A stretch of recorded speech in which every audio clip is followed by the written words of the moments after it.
আমরা এখন দেখব ত্রিভুজের পরিচিতি এবং ত্রিভুজের প্রকারভেদ। ত্রিভুজ হচ্ছে গিয়ে তিনটি বাহু দ্বারা গঠিত একটি আবদ্ধ ক্ষেত্র। সেক্ষেত্রে আমরা যদি তিনটি বাহু নিই, একটি বাহু, দুইটি বাহু এবং তিনটি বাহু, আমরা দেখলাম তিনটি বাহুই তিন কোণায় মিলে আছে। যদি এরকম হয় তাহলে সেটি একটি ত্রিভুজ হবে। যদি কোনো বিন্দুতে না মেলে অর্থাৎ মুক্ত থাকে তাহলে সেটি ত্রিভুজ হবে না।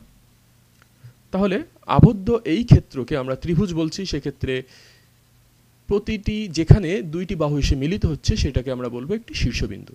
তাহলে ত্রিভুজের তিনটি শীর্ষবিন্দু, এটিকে আমরা বলছি শীর্ষবিন্দু ক, এটি হচ্ছে খ এবং এটি হচ্ছে গ। এছাড়া ত্রিভুজের আছে তিনটি বাহু, যেমন ক খ, এটি একটি বাহু। আমরা এই বাহুটিকে, ত্রিভুজের এই বাহুটিকে বলছি বাহু ক খ। আমরা এটিকে চাইলে খ ক এটিও বলতে পারি। এই বাহুটিকে আমরা বলছি ত্রিভুজের খ গ, কারণ এই বাহুটি শুরু খতে শেষ গতে, অর্থাৎ দুইটি প্রান্তবিন্দু খ এবং গ। এটিকে আমরা চাইলে গ খও বলতে পারি। এবং ত্রিভুজের এই বাহুটি যেটিকে আমরা বলছি ক গ, ক গ বা গ ক, এটিকে আমরা একইভাবে ক খ বা খ ক বলতে পারি। তাহলে ত্রিভুজের তিনটি বাহু। একইভাবে ত্রিভুজের তিনটি কোণ আছে। যদি কোণগুলোকে আমরা নির্দেশ করতে চাই তাহলে একদম তিনটি শীর্ষবিন্দু, ক শীর্ষবিন্দুতে এটি একটি কোণ। আমরা কোণের ধারণা গত অধ্যায়ে দেখে এসেছি।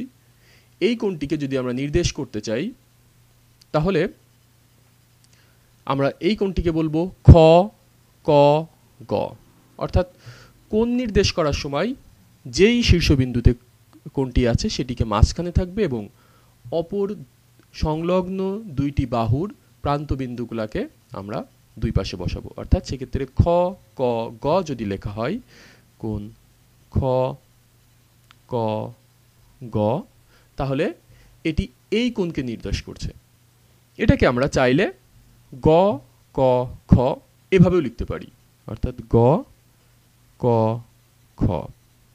আমাদের একটি জিনিস খেয়াল রাখতে হবে, শীর্ষবিন্দুটি সবসময় মাঝখানে থাকবে এবং অপর দুই বাহুর প্রান্তবিন্দু দুইটি, এক্ষেত্রে খ এবং গ, দুইটি প্রান্ত দুই পাশে থাকবে। তাহলে একই নিয়মে আমরা এই শীর্ষবিন্দুতে যেই কোণটি আছে সেই কোণটিকে আমরা বলতে পারছি কোণ ক খ গ, ক খ গ, এবং এই কোণটিকে আমরা বলতে পারছি কোণ ক গ খ, ক গ খ। এভাবে আমরা তাহলে দেখলাম ত্রিভুজের তিনটি শীর্ষবিন্দু আছে, তিনটি বাহু আছে এবং তিনটি শীর্ষবিন্দুতে তিনটি কোণ আছে। এখন আমরা যদি বাহুর উপর নির্ভর করে ত্রিভুজকে ভাগ করার চেষ্টা করি তাহলে আমরা বইয়ে যেই ভাগটি দেওয়া আছে সেখান থেকে যদি আমরা দেখি, বাহুর উপর নির্ভর করে ত্রিভুজকে তিন ভাগে ভাগ করা যায়। একটি হচ্ছে সমবাহু। শুরুতেই সমবাহু। সমবাহু বলতে সম অর্থাৎ সমান, যেই ত্রিভুজের তিনটি বাহুই সমান। যেমন এই ত্রিভুজের জন্য যদি ক খ অর্থাৎ এই বাহু সমান এই বাহুটি হয়, অর্থাৎ এই বাহুর যে দৈর্ঘ্য সেটি যদি এই দৈর্ঘ্যের সমান এবং এই দৈর্ঘ্যের সমান হয়, অর্থাৎ তিনটি বাহুরই দৈর্ঘ্য সমান হয়, তাহলে সেটিকে আমরা বলবো সমবাহু ত্রিভুজ। অর্থাৎ ক খ সমান ক গ সমান খ গ, অর্থাৎ এই ত্রিভুজের তিনটি বাহুই সমান। একইভাবে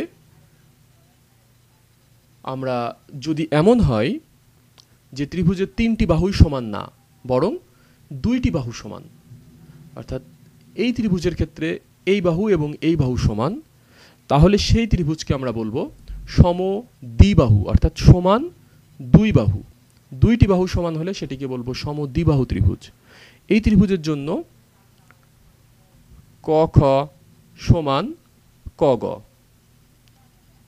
এই দুইটি সমান, কিন্তু খ গ এদের সমান না, তাহলে অসমান খ গ। দুইটি বাহু সমান আরেকটি বাহু অসমান, তাহলে এটিকে বলতে পারবো আমরা সমদ্বিবাহু ত্রিভুজ। আবার একেবারে শেষে যদি আমরা দেখি ত্রিভুজের তিনটি বাহুই অসমান হয়, অর্থাৎ ক খ, এই বাহুটি দেখছি সবচেয়ে বড়, এই বাহুটি হচ্ছে মাঝারি এবং এই বাহুটি হচ্ছে সবচেয়ে ছোট। তিনটি বাহুর দৈর্ঘ্য কারোর কোনোটা সমান না, তাহলে সেক্ষেত্রে আমরা এটিকে বলতে পারবো ক খ অসমান ক গ অসমান খ গ। যদি এরকম হয় তাহলে সেটাকে আমরা বলবো বিষমবাহু ত্রিভুজ, অর্থাৎ কোনোটাই সমান না, সবগুলাই বাহুই পরস্পর থেকে অসম, সেটি হচ্ছে বিষমবাহু ত্রিভুজ। এটি হচ্ছে বাহু বেধে ত্রিভুজের প্রকারভেদ।